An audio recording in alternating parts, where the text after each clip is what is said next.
पढ़ रहे थे और वेद व्यास जी के जन्म के साथ ही हमें महाभारत की तरफ हम चले गए थे, जहाँ पर जो वेद व्यास जी की माँ है मत्स्यगंधा, उनका विवाह शांतनु से हुआ और शांतनु की दूसरी पत्नी गंगा थी और गंगा का जो पुत्र था वो भीष्म पितामह था और दूसरी पत्नी ये सत्यवती थी।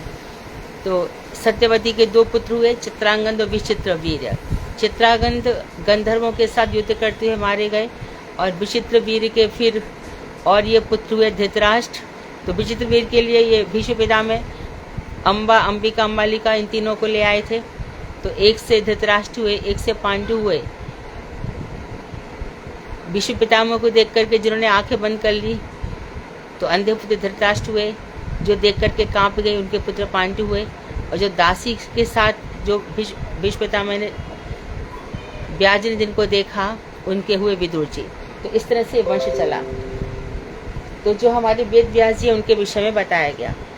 अब आगे इसमें हमें बताएंगे कि शुकदेव मुनि का जन्म कैसे हुआ। तो श्रीमद् भागवत के जब नारद जी आए हैं और उनके मन में बड़ा दुख हो रहा है कि इतना सब कुछ करने के बाद भी मेरे हृदय में शांति नहीं मिल रही है। अच्छा देखो, शिव जी और कृष्ण या भगवान श्री राम, ये तत्व समझना बहुत इंटरेस्टिंग है, डिफिकल्ट भी नहीं है, परंतु डिफिकल्ट जैसा लगता है। जैसे गुरुदेव ने अपने मठ से शिव तत्व निकाला है, उसमें बहुत अच्छे से वर्णन किया गया है हर बात का, और पुराणों से वेदों से लिया गया है। परंतु जनमानस में शिव जी के प्रति बहुत प्रेम है सबका। कोई ऐसा नहीं है जिसको शिव जी नहीं अच्छे लगते। शिव का वेश, शिव का आशुतोष होना, सबसे पसंद होना, और बम बम बोले इत्यादि अनेकों रूप है, और जगह जगह शिवलिंग के रूप में वो कितने ही रूपों में विराजमान है। तो भगवान शंकर, और जितने शंकर जनता को प्रिय है उतने प्रिय भगवान को भी है। शिव जी सबसे प्रिय है, लेकिन हम ये बात नहीं भूलनी चाहिए कि शिव जी तमोगुण के अधिष्ठाता है। भगवान ने उनको प्रलय का अधिकार दे रखा है। ऐसा नहीं है कि शिव सृष्टि नहीं कर सकते। आप लोगों के पास पुस्तक है श्रीमद् भागवत का, जो एकादश और द्वादश स्कंद एक साथ टुगेदर है, जिसमें आप नवयोगेश्वर संवाद पढ़ रहे हो। उसके 7वें 8वें अध्याय में जहाँ मार्कंडेय ऋषि की बात चल रही है, वहाँ पर पार्वती जी के कहने पर शंकर जी आए हैं, और शंकर जी ने मार्कंडेय जी से कहा है, देखो तुम ये मत समझ लेना कि हम तीनों में कि खाली एक तमोगुण का अधिष्ठाता है, एक सत्वगुण का, एक रजोगुण, ऐसा हम तीनों ही तीनों काम कर सकते हैं। तो हम जब कहते हैं ना ब्रह्मा विष्णु महेश एक ही है, इसके आधार पर कहते हैं। ब्रह्मा विष्णु महेश एक ही, इसी आधार पर कहते हैं। तो ब्रह्मा विष्णु महेश तीनों में शक्ति है, लेकिन ये श्री कृष्ण के अंश हैं। तो शिव जी सबको प्रिय है, लेकिन हम ये भूल जाते हैं कि शंकर और कृष्ण भगवान एक नहीं है, तीनों ही भगवान है।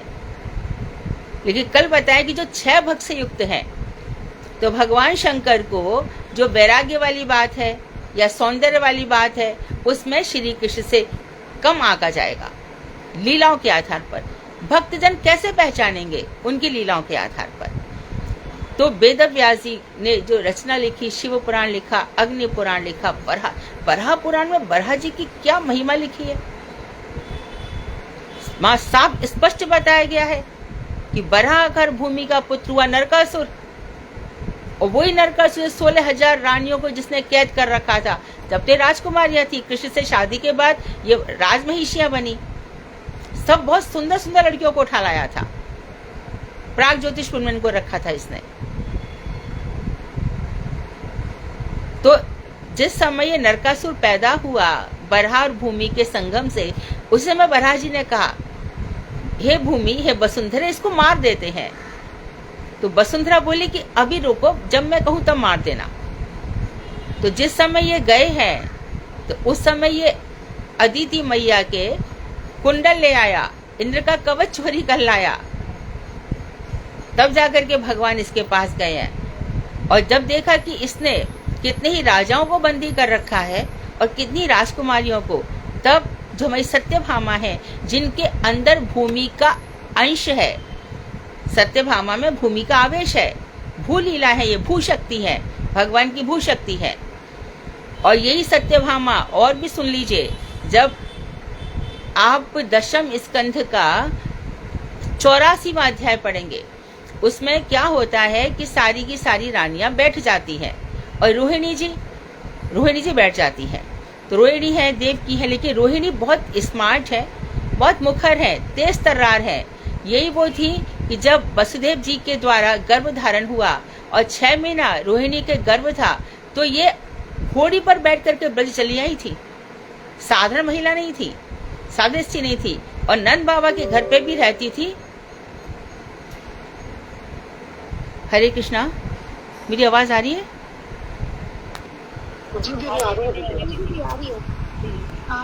मेरे यहाँ से सब चला गया,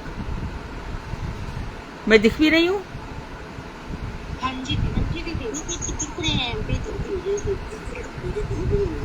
अच्छा ठीक है।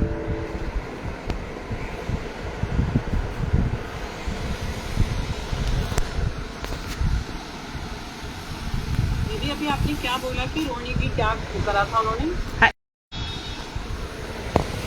अच्छा फेसबुक पे चला गया है शायद, देखती हूँ उसको।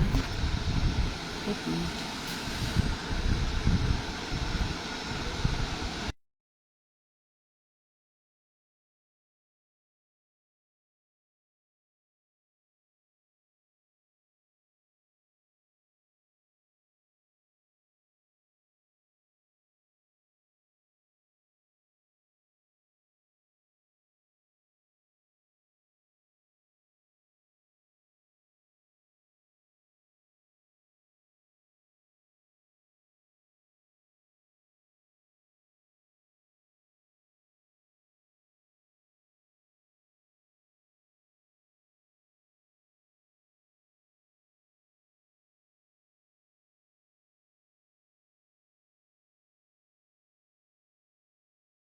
अभी भी नोट दिखा रहा है। अभी आ रही है?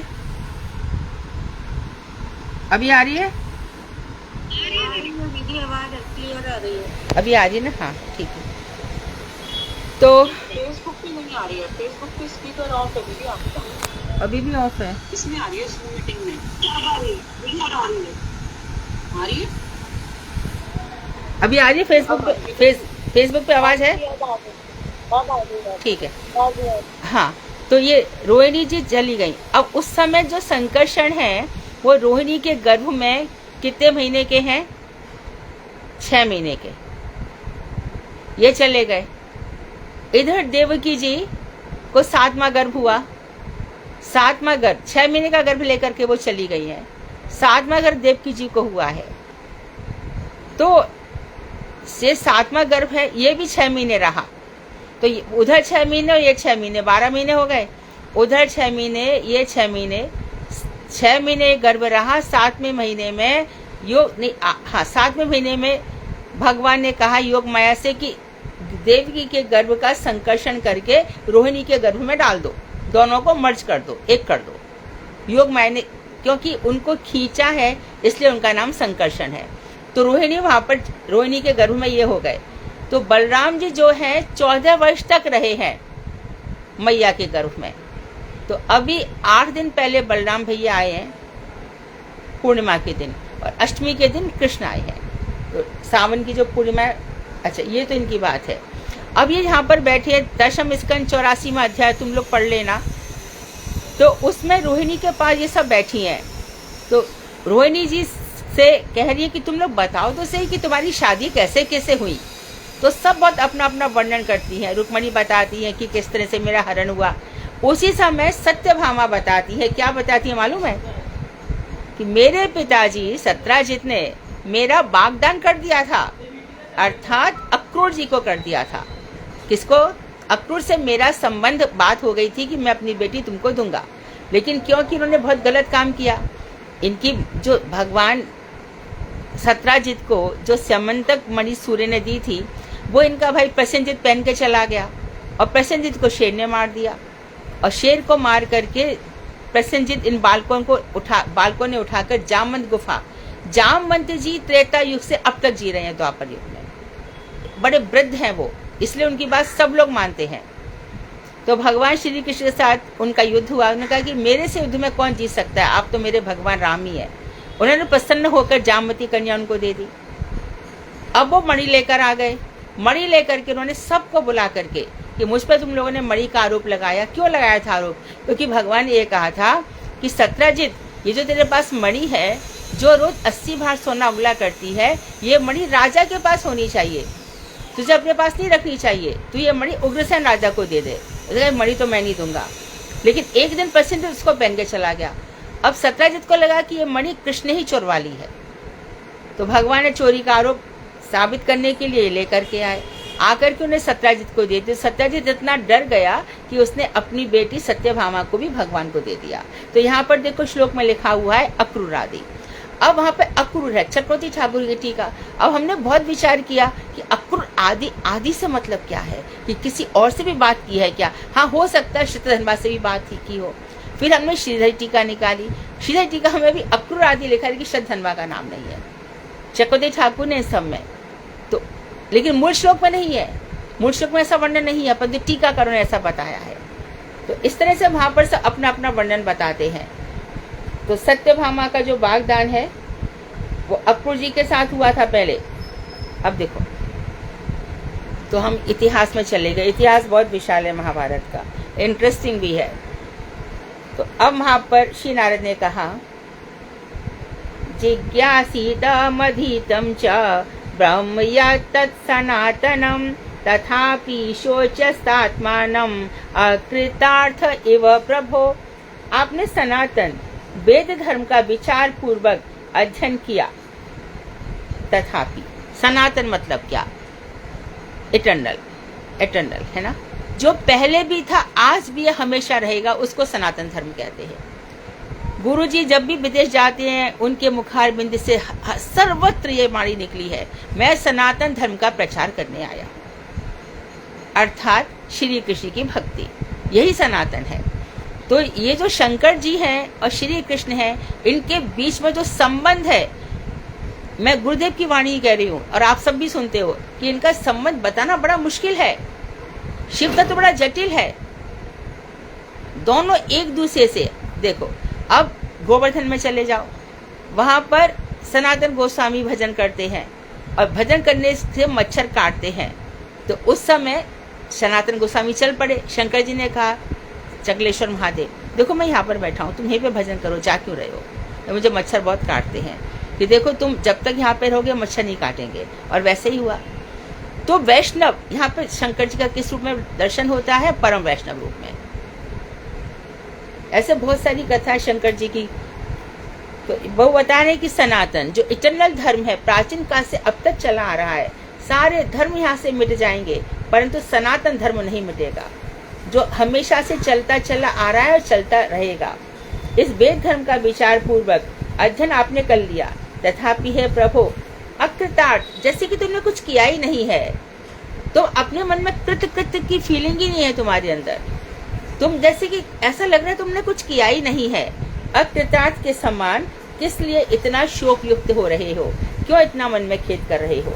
तब श्री वेद व्यास जी कहते हैं पहले अध्याय के 5वें स्कंद के 5वें श्लोक में, वो क्या कहते हैं? हस्त्यमेव मे सर्वमिदं त्वयक्तं तथापि नात्मा परितुष्यते मे तन्मूलमव्यक्तमगाधबोधं दीक्षामहे त्वात्मभवात्मभूतम्। हे प्रभु, हे नारद जी, यद्यपि आपके द्वारा कथित यह सब ज्ञान मुझे निश्चित रूप से प्राप्त हुआ है। परंपरा चली आ रही है ना, शोध परंपरा अपनी, ऊपर से नीचे अवरोह बात ऊपर से नीचे चली आ रही है। अच्छा, ये मुझे प्राप्त हुआ है, तथापि मेरी आत्मा संतुष्ट नहीं है, मेरी आत्मा संतुष्ट नहीं हो रही है। आपने जो कुछ कहा मैंने सुना और मैंने लिखा भी। हे ब्रह्मनंदन, हे ब्रह्मा जी के पुत्र, इस अवस्था में जो मूल दुर्बोध्य अव्यक्त अर्थात मेरी आत्मा की अप्रसन्नता का जो गुण कारण है, क्या है, वो मैं नहीं जानता। अतएव आप कृपया उसे बताइए, मैं आपसे जिज्ञासा कर रहा हूँ, मैं खुद ही पूछ रहा हूँ कि क्यों मुझे ऐसा हो रहा है। जो दुर्बोध्य, जो जिसको जानना बहुत मुश्किल है, और जो अव्यक्त अर्थात मेरे अव्यक्त मुझे समझ में नहीं आ रहा है। सब कुछ किया मैंने, इतना पुराण लिखा, इतना सब कुछ लिखा, क्यों मेरे मन को शांति नहीं है, आप मुझे बताइए। तो अब क्योंकि जैसे कि नारद जी का काम क्या है, ध्रुव जा रहे हैं, शायद दुनिया के लोग समझ रहे होंगे भगवान कोई होते होंगे, ये सब नारदवाद, ये सब क्या होता होगा, ये सब कहानियां हैं। लेकिन ये क्या हो रहा है कि हम तो ये सोचते रह रहे हैं वास्तव में नारद जी आ गए और ध्रुव के पास चले गए। अब इधर इंद्र कयाधु को ले जा रहा है, प्रहलाद की मैया को, कि इसके गर्भ में राक्षसों का, दैत्यों का वंश है, इसको मार देना चाहिए। नारद जी को कैसे पता चल गया? नारद इंद्र से कह रहे क्यों मार रहे हैं इसको, इसके गर्भ में तो भक्त राज पैदा होने वाले हैं। तो इस तरह से हम देखते हैं कि भगवान अंतर्यामी है, जहाँ जैसी जिसको आवश्यकता होती है। कोई भी व्यक्ति इस संसार में ऐसा एक भी नहीं है जिसकी भगवान ने रक्षा ना की हो, एक भी नहीं है। भगवान की अनुभूति सबको होती है, परंतु हम बहुत जल्दी, हम इतने अकृतार्थ हैं कि जल्दी से भूल जाते हैं कि भगवान ने हमारे साथ क्या किया। और जो प्रेजेंट में कोई चीज हमने मन में ठान ली ये हमारी नहीं हो रही, तो भगवान है या नहीं है? अरे तुमको जन्म दिया, तुमको इतना सब कुछ दिया और तुम इतनी जल्दी भूल भी गए, तो कारण क्या है मैं नहीं जानता। अतएव आप कृपया करके मुझे बतलाइए, मैं आपसे पूछ रहा हूँ। तब श्रीमद् भागवत के पंचम स्कंद के 5वें अध्याय में कहा श्री नारद जी ने, भवता अनुदित प्रायम यशो भगवतो अमलम ये नैवासो न तुष्येत मन्ये तद्दर्शनम खिलम। हे बादरायण, हे व्यास जी, आपने भगवान के अमल यश का स्पष्ट रूप से वर्णन नहीं किया है। अमल अर्थात सत्वगुण, तमोगुण, रजोगुण में रह गए।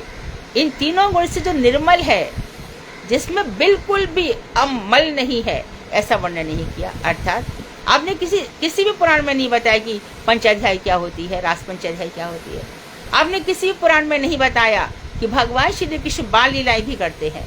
आपने बताया ही नहीं कि श्री कृष्ण का ऐसा वास्त्र रस है कि वो धेली भी लांघ नहीं सकते हैं।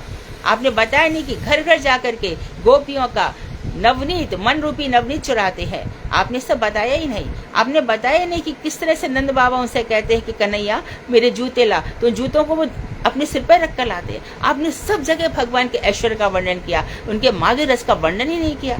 आपने बताया नहीं कि वो किस तरह से सखाओं के साथ जाते हैं, गौचारण लीला करते हैं। किशोरी जी की तो बात छोड़ दो, इतने सब रसों की बात है, युगल गीत, भ्रमर गीत की तो बात छोड़ दो, ये सब आपने किसी भी पुराण में बताया ही नहीं है। तो आपने भगवान के अमल यश का वर्णन किया ही नहीं है स्पष्ट रूप से। मैं निश्चित रूप से समझ गया हूँ या समझ रहा हूँ, इसी न्यूनता, इसी कमी के कारण आपकी आत्मा संतुष्ट नहीं हो रही है। तो भगवान जो पूर्ण है, पूर्णतम है, पूर्णतर पूर्णतम, विष्णु पूर्ण, राम पूर्णतर और कृष्ण पूर्णतम, और जीव भी, जब जीव भी पूर्णतम कब माना जाएगा? जब वो पूर्णतम पर हमारा प्रवेश हो जाएगा। हम वंचित नहीं रखेंगे अपने आप को। कृष्ण क्या है, उनके तत्व को जानने के लिए ही तो हम भागवत पढ़ते हैं। और हाँ, वो देखो, वो तो हम कई बार कह चुके हैं कि तत्व को भी जानना है और प्रपंच भी पाल रखा है, तो नहीं होगा, बहुत देर लग जाएगी। होगा, किसी न किसी जन्म में होगा, परंतु कई जन्म बेकार चले जाएंगे, जैसे कि अब तक चले आ रहे हैं। तो मैं निश्चित रूप से समझ रहा हूँ, इसी न्यूनता के कारण आपकी आत्मा संतुष्ट नहीं हो रही है। आगे उन्होंने कहा, यथा धर्मादयश्चार्था मुनिवर्यानुकीर्तिताः न तथा वासुदेवस्य महिमा ही अनुवर्णिताः। हे मुनिवर्य, आपने पुराणों और महाभारत आदि में धर्म आदि चारों पुरुषार्थों का जिस प्रकार विस्तार से वर्णन किया, आपने 4 पुरुषार्थ तो बहुत विस्तार से बताए, और कल भी हमने बताया था प्रेम पंचम पुरुषार्थ है। इसी प्रेम दान के लिए, प्रेम वितरण करने के लिए महाप्रभु आए। कल किमकरी का भी अर्थ बहुत सुंदर बताया था। किम करो, सेवा का भाव, भगवान के प्रति हमारे अंदर सेवा का भाव रहे। ये नहीं रहे कि भगवान हमें दो, भगवान हमें दो। हम भिखारी हैं क्या? अरे हम कैसे कृष्ण जो राजाओं के राजाओं के राजाओं के राजाओं के राजा, उनके दास हैं हम, हमारे पास क्या कमी रहेगी? फिर धन को ही लेकर के हम क्यों पैरामीटर बनाते कि हम कोई भक्त है कि कोई नहीं है? कामनाओं की चाह मिटी, चिंता मिटी, मन बा बेपरवाह, जिसको कुछ ना चाहिए वही शहंशाह। तो आपने चारों पुरुषार्थों का जिस प्रकार से विस्तार से वर्णन किया है, उस प्रकार से आपने भगवान श्री वासुदेव की महिमा का वर्णन नहीं किया। आगे उन्होंने कहा, नैष्कर्म्यमपच्युत भाव वर्जितम नाशोभते ज्ञान मलम निरंजनम कुतः पुनः शाश्वत भद्रमीश्वरे नाचार्पितम कर्म यदप्य कारणम। आगे बता रही कि नैष्कर्म रूप, हमारी भजन की सिद्धि क्या है? फर्स्ट स्टेज नैष्कर्म है, कर्मों के प्रति हमारी कोई रुचि नहीं होती। कर्म गोलोक धाम ले ही नहीं जा सकते, कर्म स्वर्ग तक जा सकते हैं, वैकुंठ तक भी कर्म का, वैकुंठ में भी क्या है, कुछ नहीं कर सकते।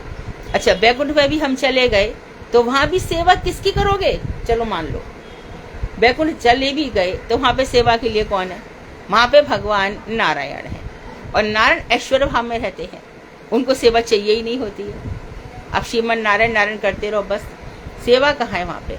सेवा तो गोलोक धाम में ही है। और सेवा के बिना, अर्थात ये जो कर्म जिसको हम बोलते हैं ना सेवा, इसके बिना निठल्ला कैसे बैठेगा इंसान?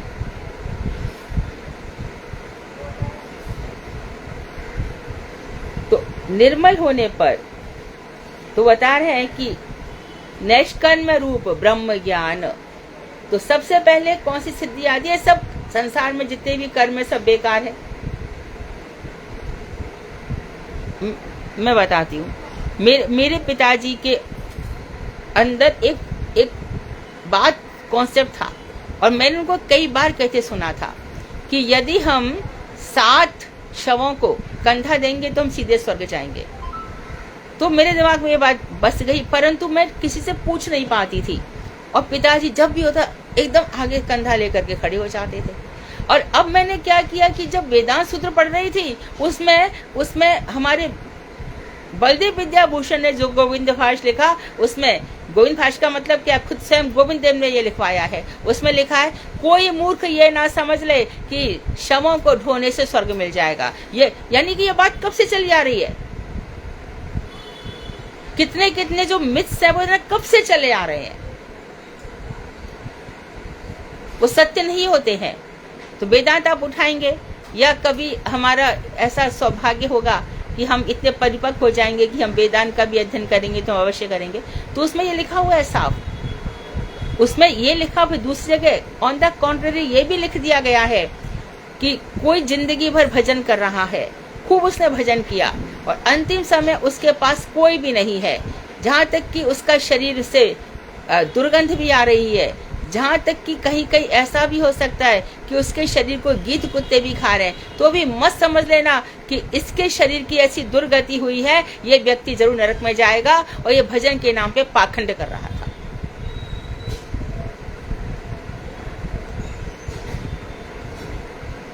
स्पष्ट लिखा है, और खुद भगवान गोविंद कह रहे हैं, वो ये तो कह रहे हैं कि जिन लोगों को मैं नरकों में डालना चाहता हूँ, क्योंकि मैं बहुत समय से उनको देख रहा हूँ, अनादिकाल से देख रहा हूँ, ये दूसरों को चैन से जीने नहीं देता।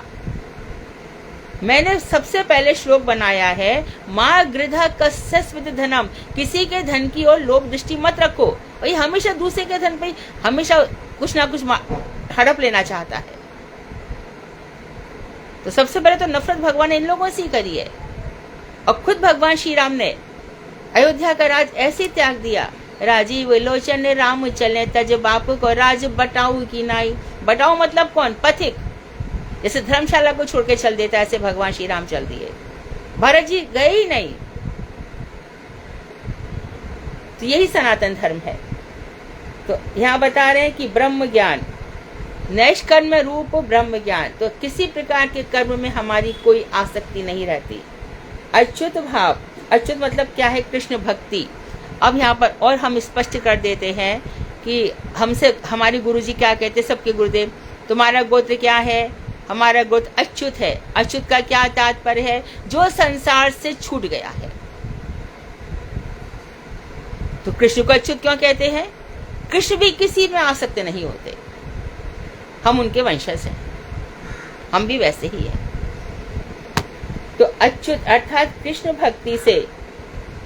भक्ति से रहित होने पर निर्मल होने पर भी शोभायमान नहीं होता।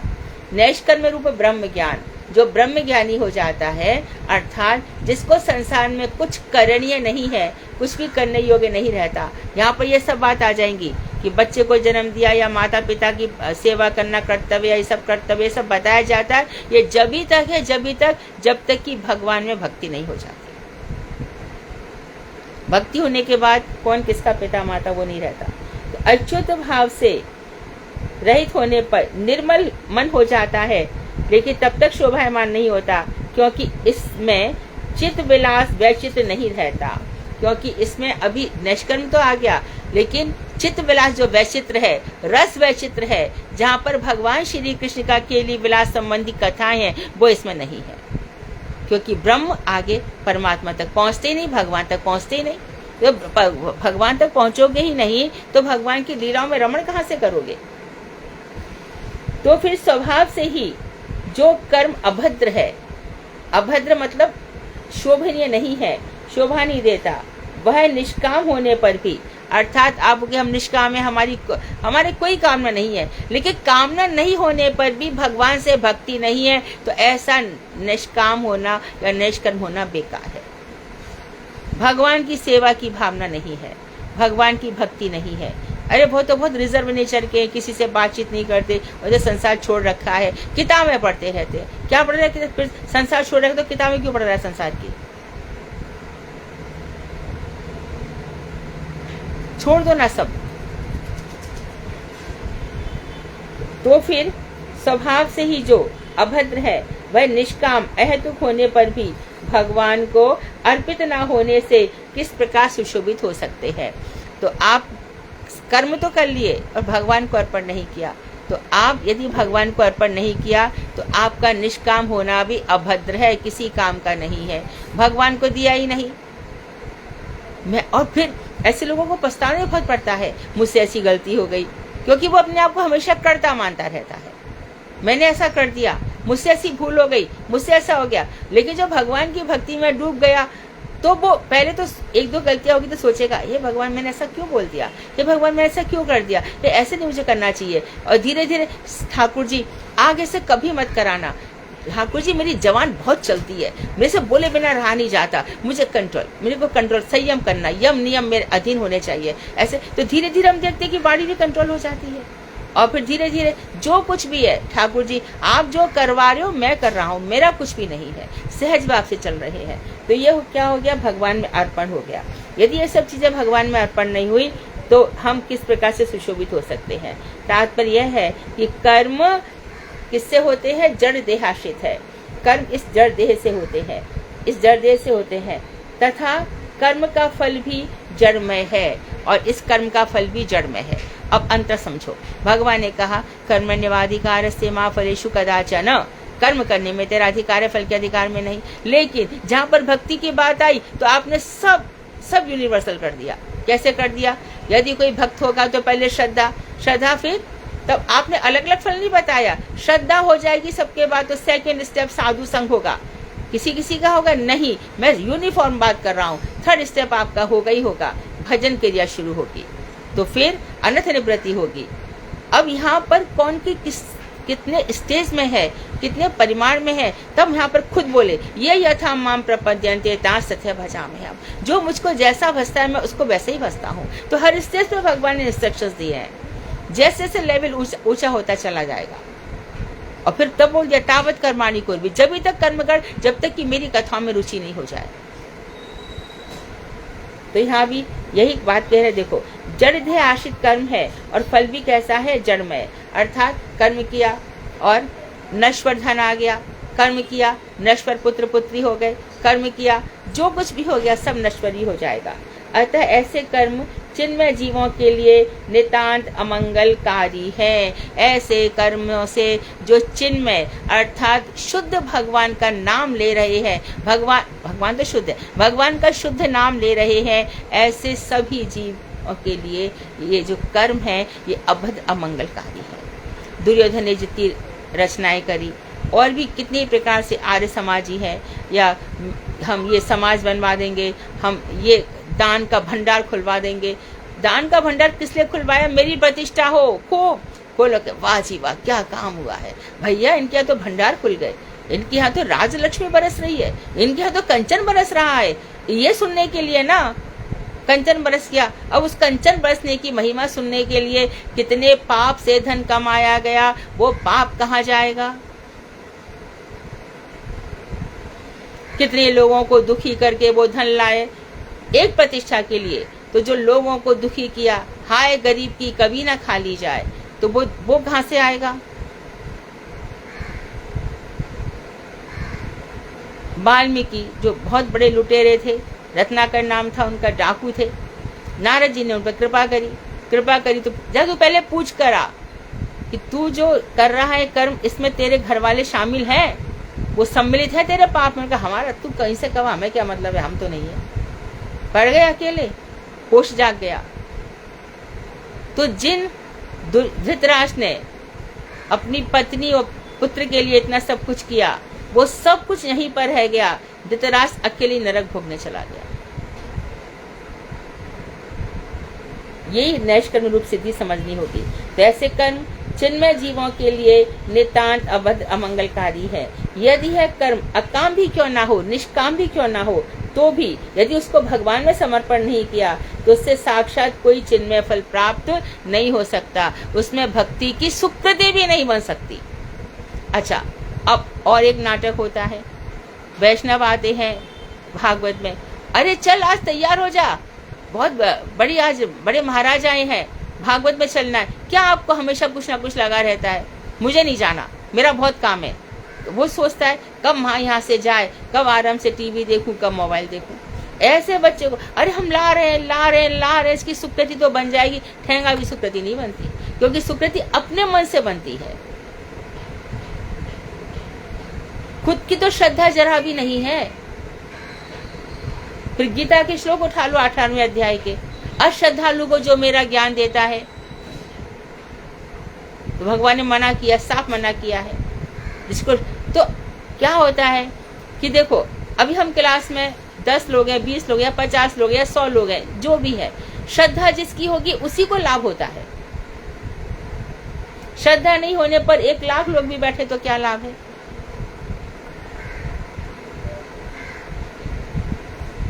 तो साथ कोई चिन्मय फल प्राप्त नहीं होता। यदि कर्म भक्ति का फल हो, यदि कर्म भक्ति का फल कर्म है, तभी वह कर्म ईश्वर अर्पित होकर निर्दोष तथा गौर रूप में सुफल प्रदान करने वाला होता है।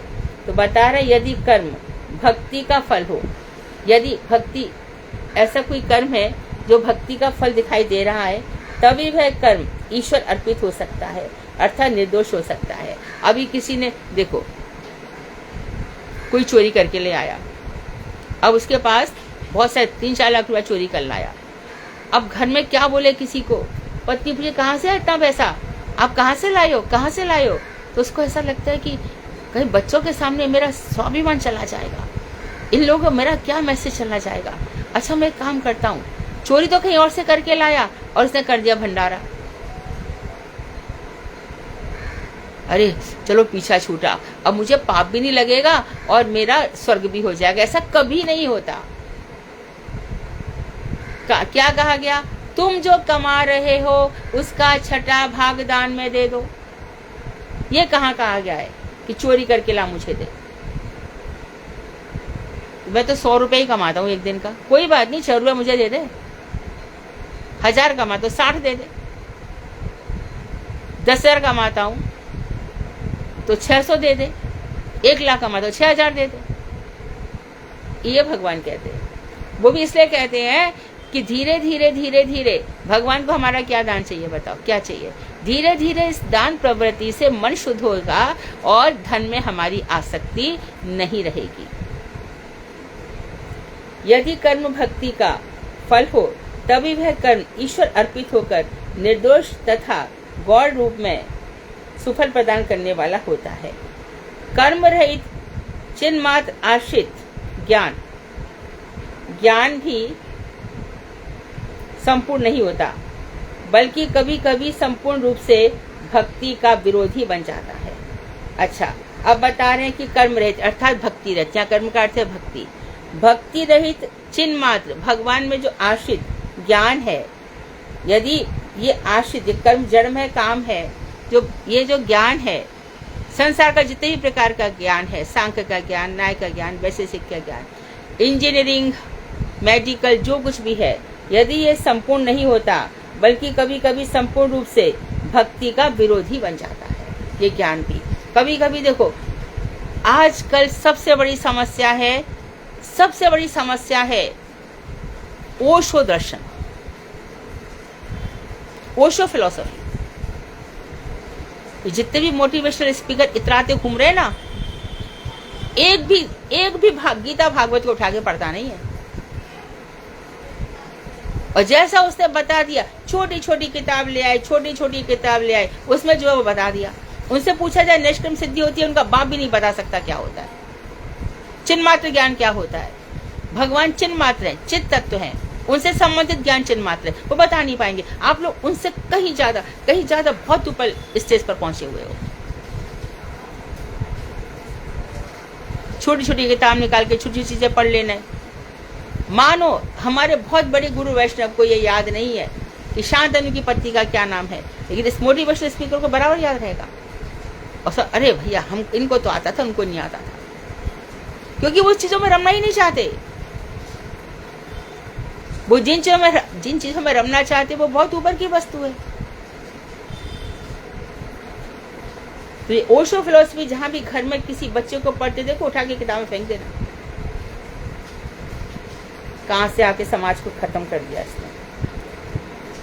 तो कभी कभी संपूर्ण रूप से भक्ति का विरोधी बन जाता है ज्ञान। जब चित्त विलास में भक्ति कैसी है, चित्त विलास में परम चेतन वस्तु है, और चित्त में भगवान इसमें विलास करते हैं। एक विलास इस सीमा तक पहुंच जाता है जहां पर राधा कृष्ण ना सो रमण ना सो रमणी दोनों पेशल जान। भगवान श्री कृष्ण रमण करते हैं या किशोरी जी करती है, दोनों का ये जो प्रेम है, दोनों का जो प्रेम है वो बड़ा चिन्मय है, अद्भुत प्रेम है। वहां पर ओज है, लावण्य है, करुणा सूर्य का प्रकाश भी उधर कुछ नहीं है। तो प्रकाश की वहां पे भक्ति की तरंगे हैं।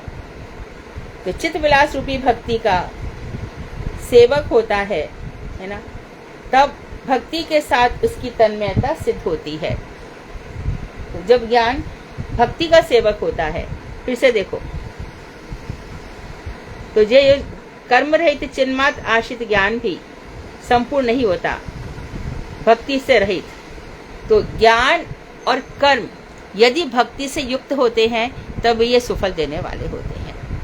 तो यहाँ पे कर्म क्या, यदि करोषि यद योषि, तू जो कुछ भी करता है, यद अश्नासी, जो कुछ भी खाता है, यद ददासी यद तपस्यसी, जो कुछ भी तप करता है, कुछ भी करता है। आज एकादशी है तो आज हमने कंट्रोल किया, आज जितना कम हो सकेगा उतना ही। तो ये तो तू ये सब कर रहा है, उसको मुझको अर्पण कर दे।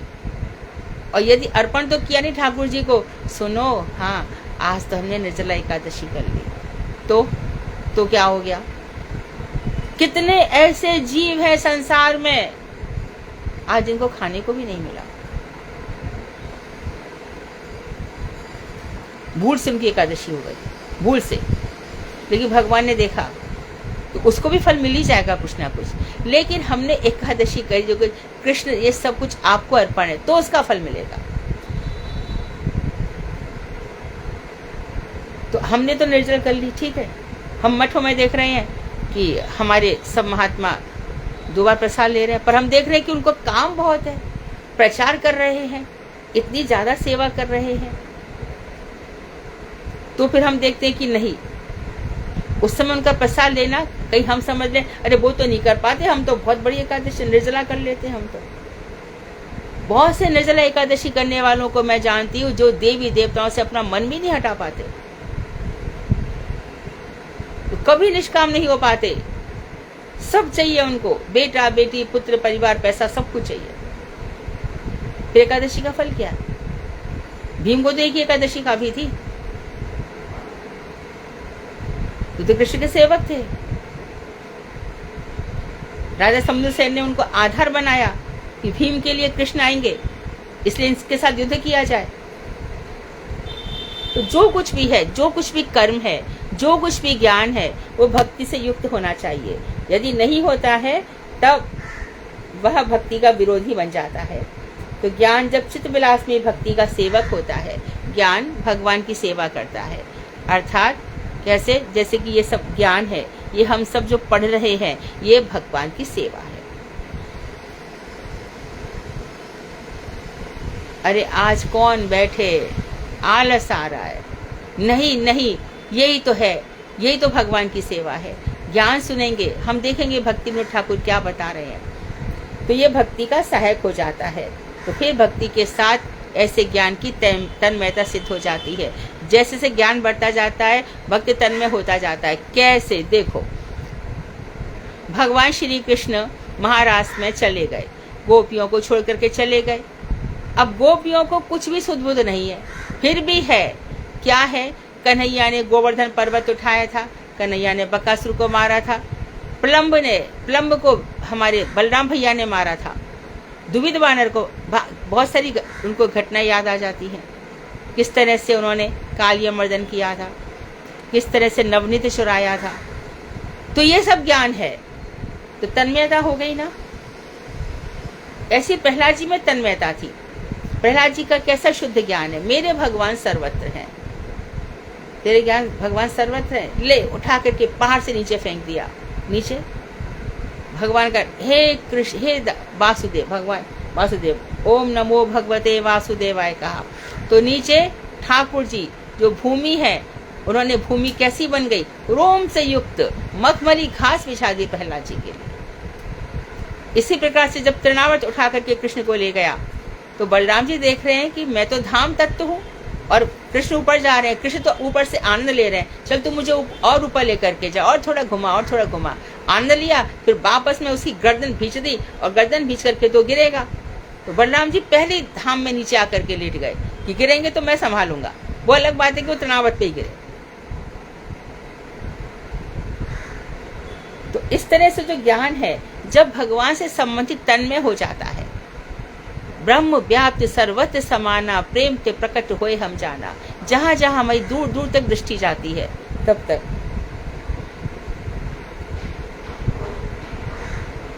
मैं जानती हूँ समय हो गया है, पर आज ना थोड़ा लेट हो गया क्लास। आज ये कल शनिवार है, राधिका से ठीक कराऊंगी, कंप्यूटर में बहुत सारे प्रॉब्लम्स आ रहे हैं, तो आज स्टॉप कर देते हैं। वांक्षा कर्तृवश्य कृपा सिंधु वेवचा पतितानां पावनेभ्यो वैष्णवेभ्यो नमः।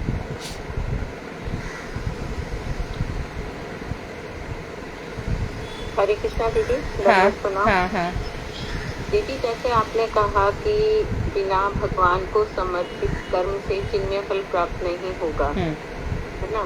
तो जैसे हम ये मानकर चलते हैं कि हमने भगवान को प्रसाद, भगवान के लिए भोग तैयार किया और प्रसाद बन गया, और हम वो प्रसाद अगर और लोगों को खिलाते हैं, तो क्या उनकी स्वीकृति इस तरफ बन सकती है या नहीं, भक्ति की तरफ? हाँ, भगवान को प्रसाद दिया, ठीक है, और प्रसाद देने के बाद आपने दूसरों को प्रसाद दिया भगवान का, तो उनकी सुकृति निश्चित रूप से बनेगी, लेकिन उतनी सी ही बनेगी, क्योंकि खुद का प्रयास नहीं है। लेकिन अगर आप कंटिन्यूअसली खिलाएं तो कुछ हो सकता है, चेंज हो सकता है, क्योंकि खिलाते वक्त निश्चित रूप से, उदाहरण के तौर पर हमारे जो प्रेमानंद प्रभु थे ना, जन्माष्टमी हो जाती थी, तो जन्माष्टमी के 3 दिनों तक वो पूरे पब्लिक को खिलाते थे, लेकिन कैसे? महामंत्र की ध्वनि के साथ। भगवान का नाम, तुम खा, राधे राधे बोलो, राधे राधे, एक रोटी और लाऊं क्या, राधे राधे, थोड़ा प्रसाद और चाहिए, इस तरह से यदि होगा तो सुकृति बन सकती है। और दूसरी बात, जो ये आपने कर्म रहित चिन्ह मात्र आश्रित ज्ञान, इसको एक बार और क्लियर। कर्म रहित मतलब यहाँ भक्ति से रहित है, यहाँ कर्म का अर्थ है भक्ति। भक्ति से रहित जो भगवान के चिन्ह मात्र का ज्ञान है, यदि वो भक्ति से रहित है तो फल नहीं देता। ज्ञान और कर्म दोनों भक्ति से युक्त होने चाहिए। हम कोई कर्म नहीं कर रहे लेकिन भक्ति भी नहीं कर रहे, तो वो निष्कामता है, जो निष्कर्म है, वो भी बेकार की हो जाती है। जो ब्रह्मज्ञानी वो कर्म थोड़ी करते हैं कोई भी, उनको ऐसा लगता है बस ध्यान ही ध्यान कर रहे हैं, ना कोई सेवा नहीं करते, कर्म अर्थात कोई सेवा नहीं करते, कुछ भी नहीं करते। हमारा जो आनिक है, हम सुबह दोपहर शाम आनी करते हैं। आनी का मतलब क्या? भगवान से संबंध जोड़ना। चलो अब जो लोग घर पे रहते हैं वो तो दोपहर को कर लें, लेकिन जो लोग बाहर जाते हैं वो सुबह 2 बार करते हैं। तो 2 बार करते हुए तिलक धारण करके आसन पर बैठकर तो भगवान के साथ एक संबंध जुड़ता है। तो ये संबंध ज्ञान है। तो इससे हमारा क्या होता है कि चिद ज्ञान संबंधी जो हमारा कर्म है, चिद ज्ञान संबंधी जो आनिक इत्यादि कृत्यों को करके, आनिक इत्यादि कृत्यों को करने वाला है।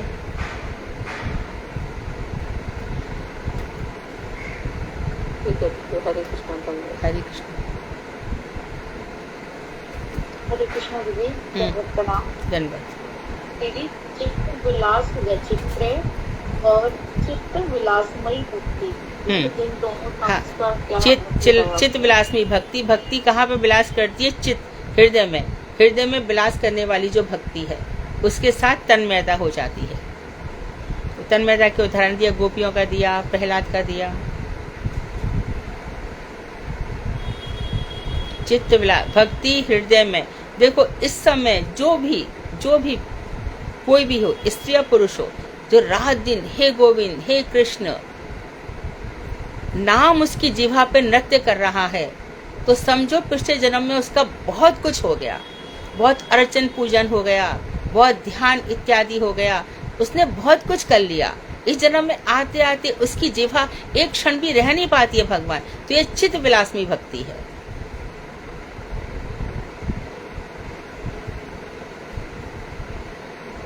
हमारे हृदय में भगवान श्री राधा कृष्ण नित्य निरंतर विलास कर रहे हैं। चित्त विलास वैचित्र्य का क्या अर्थ है? वैचित्र्य कहते हैं रस को, वैचित्री रस चमत्कारिता, वैचित्री रस चमत्कारिता। रस आता है कब? भक्ति रस।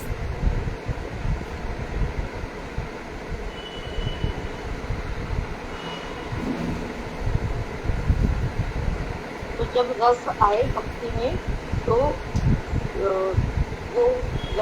वो तो क्या?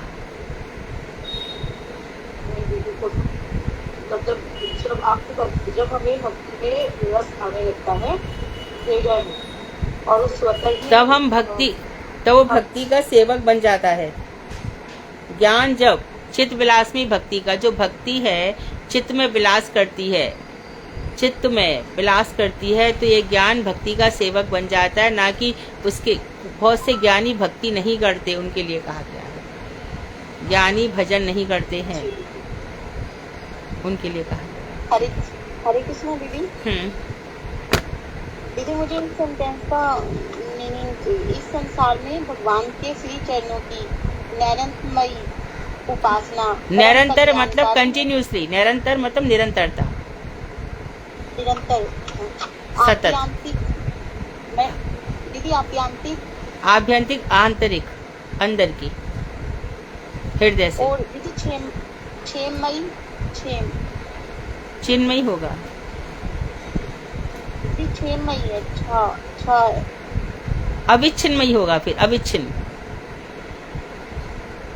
खाली छिन्मयी नहीं होता, अविच्छिन्न होगा जो कभी अलग नहीं होती, अनपाइन, जो कभी टूटती नहीं है, कभी विच्छिन्न नहीं होती। जी दीदी, धन्यवाद।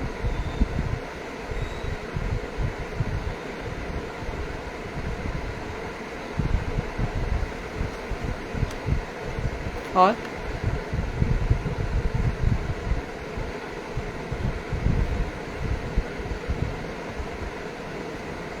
हरे कृष्णा दीदी। हाँ, धन्यवाद। जैसे हम नवयोगेंद्र कर रहे हैं एक साथ में, ऐसे तो हम गत्ता देते 24 गुरु कर सकते हैं। क्या शुरू कर सकते हैं? गत्ता देके 24 गुरु है ना, ऐसे इनको कर सकते हो, पर वो हाँ एक जन 3-3 4-4 ले सकता है। 24 है ना, तो 6 जन 4 ले सकते हैं।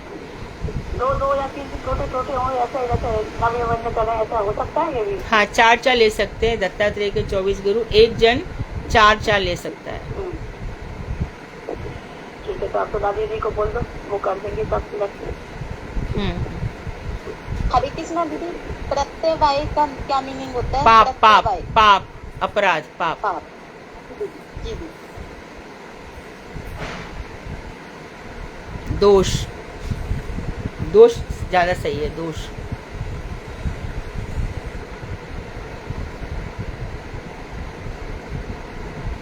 और कोई प्रश्न है? हरे कृष्णा चंद्र प्रणाम दीदी। हाँ, इसमें एक लाइन आ रही है, यदि कर्मो भक्ति का फल हो तभी वह कर्म ईश्वर अर्पित होकर निर्दोष तथा गौण रूप में सुफल प्रदान करने वाला होता है। इसका अर्थ बताएंगे मुझे?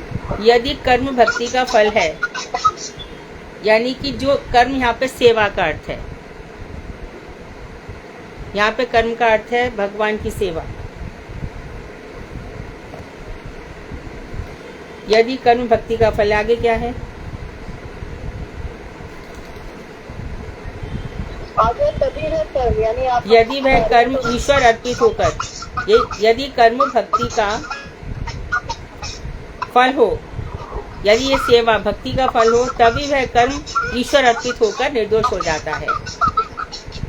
कर्म तभी निर्दोष होगा जब वो भक्ति पूर्वक भगवान में अर्पित होता है। और उसको फिर गौण रूप में कहें, गौण रूप में, तो गौण रूप क्या आएगा दीदी? सेकेंडरी रूप में वह सुफल प्रदान करने वाला होता है, निर्दोष भी हो जाता है और अच्छा, एक आवाज बहुत हो रही है, अच्छा फल प्रदान करने भी वाला होता है। यदि है कर्म, कोई भी कर्म, सुचित्रा दीदी स्पीकर ऑफ कर दो।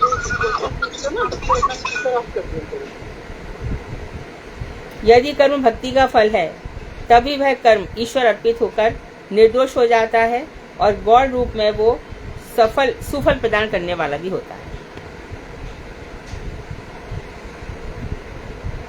सीधी सी बात, तभी वो सुफल भी देगा। कोई भी कर्म भगवान पे अर्पित होता है तब भक्ति से युक्त होना चाहिए। कर्म ईश्वर अर्पित हो तभी वो निर्दोष होता है और तभी वह सफल देता है, यदि कर्म भक्ति से युक्त होता है तो।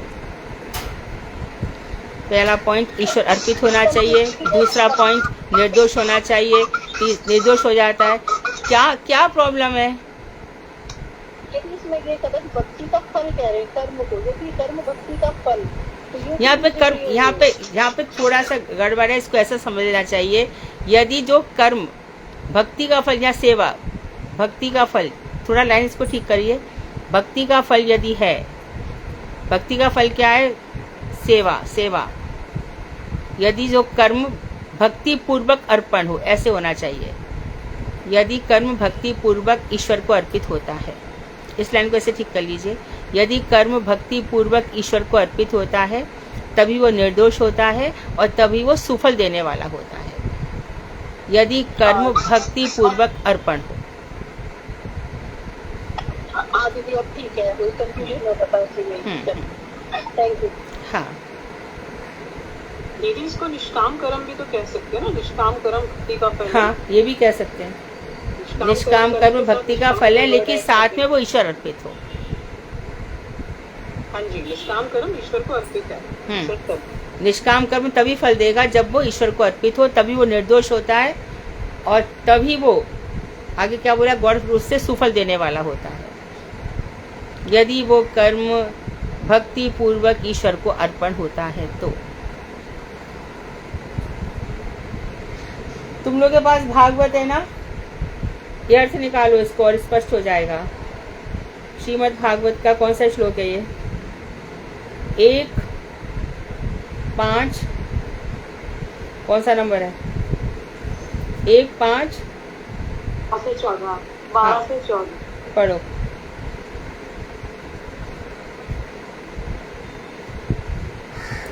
5वां निकालो, पहला अध्याय का 5वां।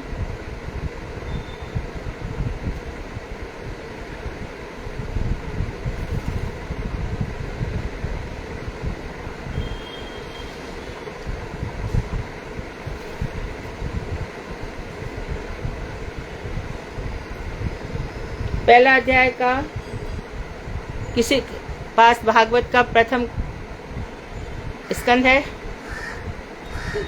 हाँ, 5वां अध्याय खोलो। जी दीदी खोल दी।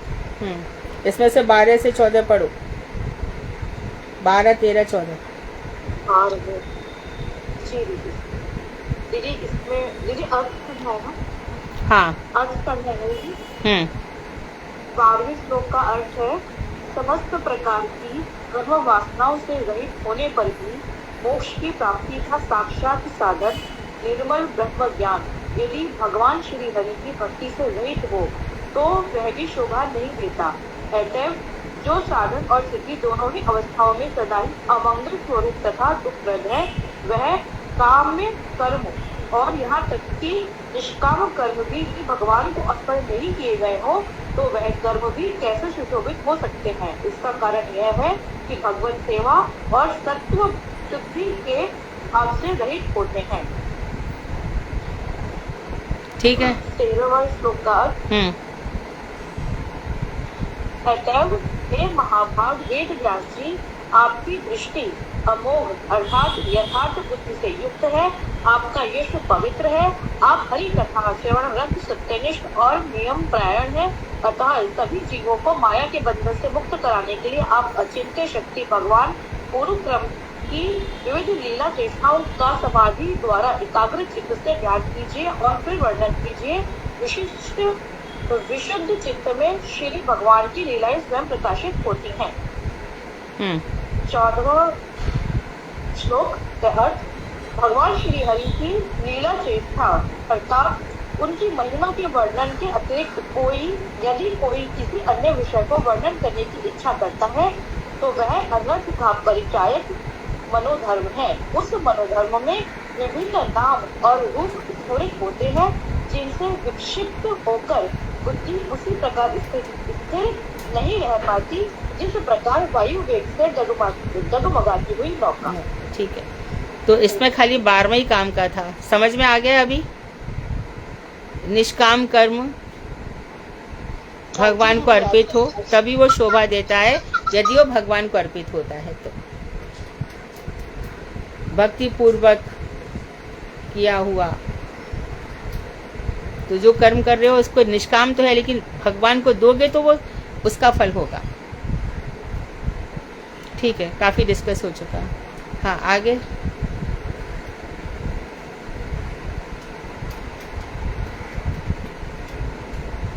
और कोई प्रश्न है?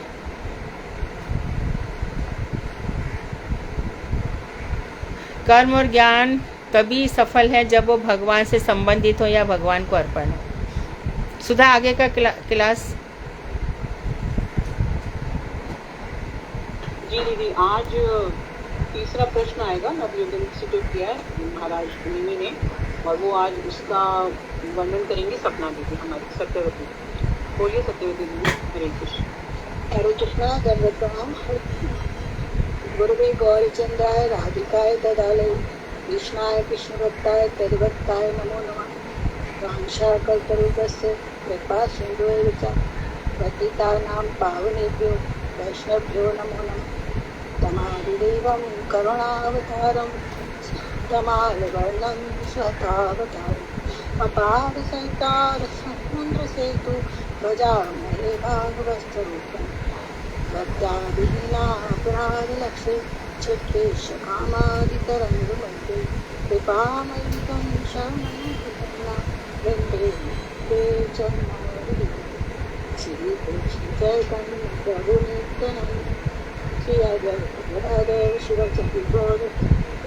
हरे कृष्ण कृष्ण कृष्ण हरे हरे, हरे राम राम हरे कृष्ण। सर्वप्रथम मैं अपने परम आराध्य तंत्र स्वयं विष्णुपादत्व पर श्रीमद् भक्ति वेदांत नारायण गोस्वामी महाराज जी के चरण कमलों में असंख्य कोटि दंडवत प्रणाम करती।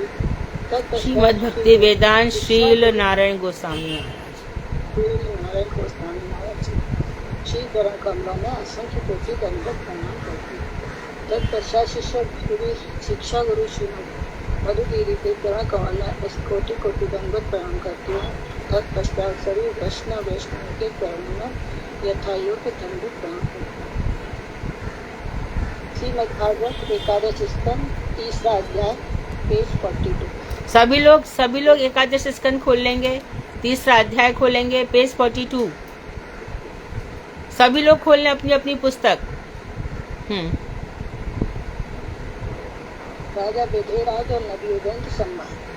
नवि योगेंद्र श्री कवि, श्री कवि, श्री अंतरिक, श्री कवच, श्री पिपलांगी, श्री अभिहोत्र, श्री द्रुमिल, श्री चमन, श्री करवाड़ी। उसमें विधेयराज ने पूछ रहे हैं तीसरे योगेंद्र से, श्री अंतरिक्ष से, हे ब्रह्मविद मुनिवरों, सर्वशक्तिवान परमेश्वर श्री हरि की माया ब्रह्मा आदि बड़े बड़े मायावियों को भी मोहित कर देती है। मैं उसी माया के विषय में जानना चाहता हूँ। आप कृपा करके मुझे उसका स्वरूप बतलाइए। ताप निवारक परम महाऔषधि आपकी वचन रूपी हरि कथा अमृत दूध का पान करके मुझे तृप्ति नहीं हो रही है। इसमें नवयोगेंद्र में से तीसरे योगेंद्र अंतरिक्ष जी ने कहा, आदि पुरुष जिस शक्ति से समस्त भूतों के कारण होते हैं एवं जीवों के बुद्धि, इंद्रिय, मन एवं प्राणों की सृष्टि करते हैं, किसलिए करते हैं? उसकी श्वास जीवों के विषय को परलोक गमन, आत्मा की मुक्ति एवं भक्ति प्राप्ति के लिए। आप थोड़ा जोर से बोलिए, और थोड़ा जोर से बोलिए। उसको दोबारा से बोलो। नहीं, आप आगे बोलिए, जोर से बोलिए। ये इसलिए सृष्टि करते हैं श्वास जीवों के विषय हो परलोक गमन, आत्मा की मुक्ति एवं भक्ति प्राप्ति के लिए। उस शक्ति को ही भगवान की गुणमयी माया जानो। बद्ध जीव भगवान की सेवा को पूरी कर जड़ इंद्रियों से विषय भोग करता है। पंचभूतों के भूमि, जल, अग्नि, वायु, आकाश इनके द्वारा बने हुए देव आदियों के शरीर में अंतर्यामी के रूप में प्रवेश किया और पहले एक भाग अंतःकरण मन अभिमानी के रूप में और ज्ञानेंद्रियों सूक्ष्म रूप में, चक्षु, कर्म, नासिका, जिह्वा, त्वचा, कर्मेंद्रियां स्थूल रूप में, बाघ, पाणी, पाद, वायु, पस्त के रूप में विभाजित करके बद्ध जीवों को विषयों का भोग कराते हैं।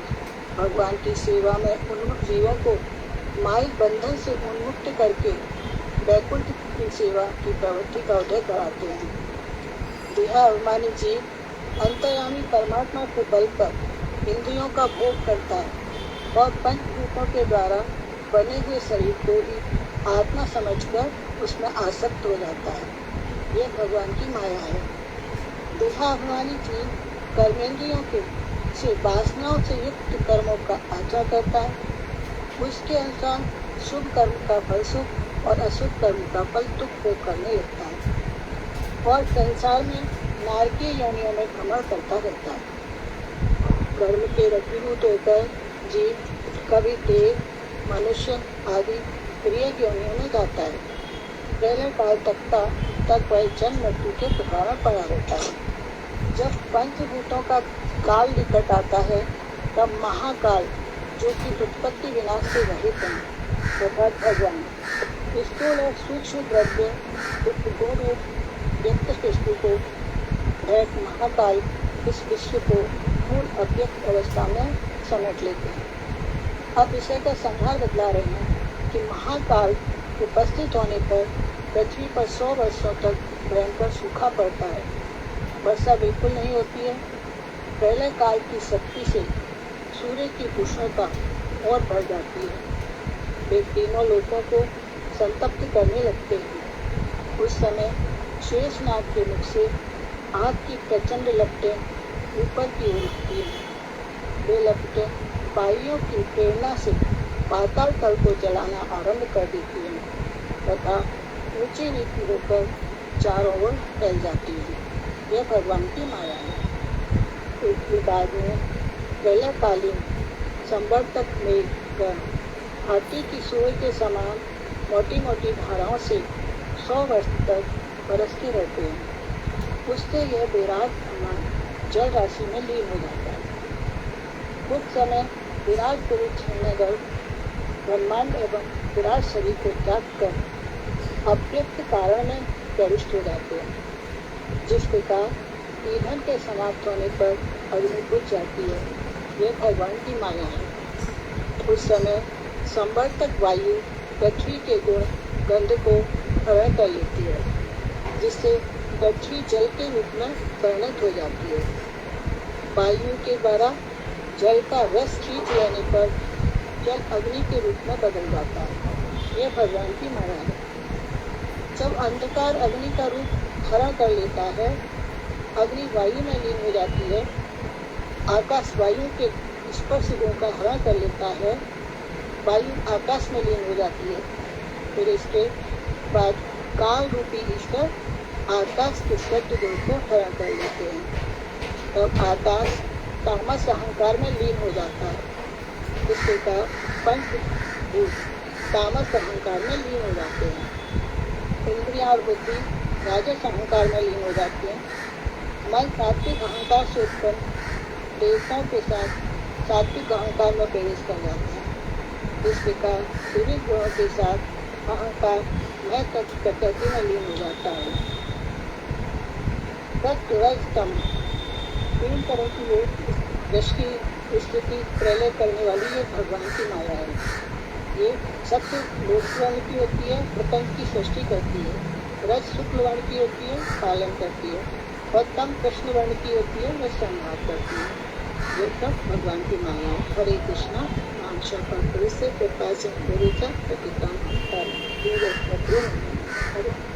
समझ में आया तुम लोगों को? ये माया यहाँ प्रलय के विषय में ज्यादा बताया है, तो भी आप लोग पढ़ेंगे और कल मैं पूछूंगी तो मुझे सब बताएंगे।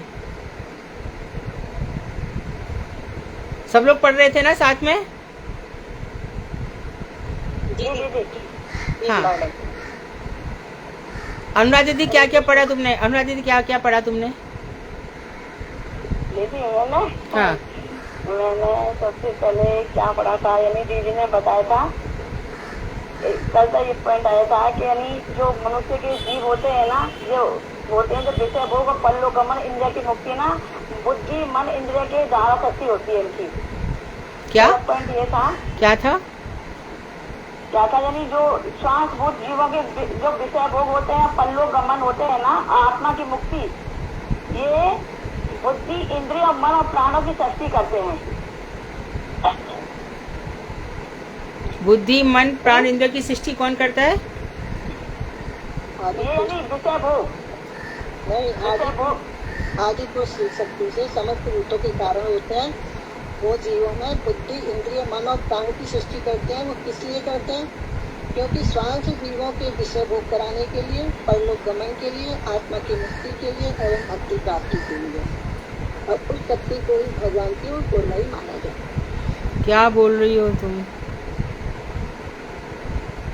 मतलब आदि पुरुष नहीं, क्या करते हैं? अनुराधा जी क्या बोल रही हैं? ये हाँ। कैसे सृष्टि कर सकते? इनके लिए सृष्टि होती है विषय भोग के लिए। हाँ, विषय भोग। हाँ, विषय भोग के लिए सृष्टि है। तो फिर कहाँ क्रिया कहाँ करता, सब एक।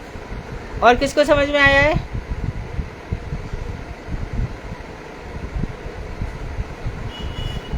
कल जितना भी बोला गया सब एक एक करके पॉइंट बोलेंगे। कल वाला तो टॉपिक सरल था, उसमें उत्तम भक्त, मध्यम भक्त और कनिष्ठ भक्त के विषय में बताया गया। पहला मनुष्य का आत्यंतिक कल्याण किसमें है, और कल होगा इसी को फिर से कि भगवान की माया कैसी है। तो इसको पॉइंट बाय पॉइंट सब बना के उत्तम मध्यम और कनिष्ठ मैं बताऊं? वो सबको आता है, बोल दो। अच्छा ठीक है, बोलो। कनिष्ठ जो होते हैं वो खाली अच्छा पूजन करते हैं और भक्तों की सेवा नहीं करते। वैष्णव की भक्तों की तो नहीं पूछते हैं, यानी वो लोग कनिष्ठ होते हैं जो। और जो मध्यम होते हैं वो सबको सम्मान देते हैं, जैसे ईश्वर यीशु वाला कल श्लोक आया था वो वाला। और जो उत्तम होते हैं वो इसमें तुमने क्या बताया? भगवान का ही निवास देते हैं। हाँ, इसमें क्या बताया? तुमने भगवान को देखते हो। हरे कृष्णा दीदी। हाँ। दंडवत प्रणाम। अभी जो दीदी ने जो पहला बताया पॉइंट, तो दूसरा पॉइंट में ये बता रहे हैं कि वे अभिमानी जीव अंतर्यामी परमात्मा के चैतन्य बल से जो अनुप्रिय इंद्रियों के द्वारा विषय भोग करता है और पंचभूतों के द्वारा निर्मित शरीर को ही आत्मा मानकर बैठा है। जो हमारे शरीर है उसी को वो आत्मा मानता है। ये दूसरा पॉइंट रहता है। और मैं और अच्छे से तैयारी कर लूँ। माया की कर रही हो ना, ठीक से बोलो। अच्छा, ये अच्छा बता रही हो, ठीक है। और कौन बताएगा? जैसे रूबी बता रही है इस तरह से, और कौन बताएगा? कल सुधा फिक्स करो कुछ लोगों को, माया को फिर से पढ़ना है। मैं बताऊंगी दीदी कल। हरे कृष्ण।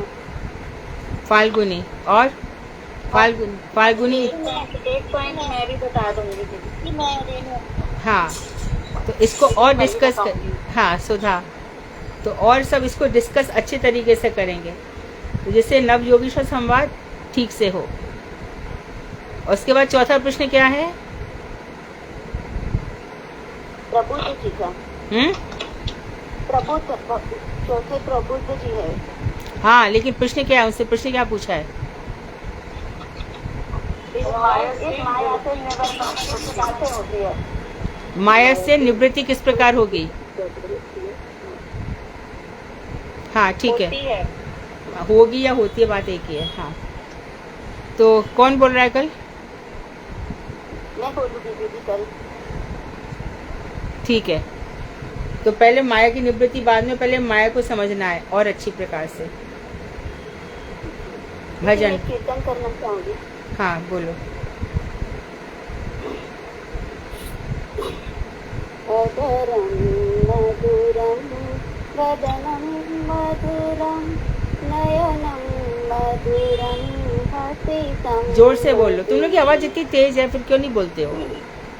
हृदयं मधुरं गमनं मधुरं मधुराधिपते अखिलं मधुरं वचनं मधुरं चरितं मधुरं वसनं मधुरं वलितं मधुरं चलितं मधुरं भ्रमितं मधुरं मधुराधिपते अखिलं मधुरं वेणुर्मधुरो रेणुर्मधुरो पाणिर्मधुरो पादो मधुरो नृत्यं मधुरं सख्यं मधुरं मधुराधिपते अखिलं मधुरं गीतं मधुरं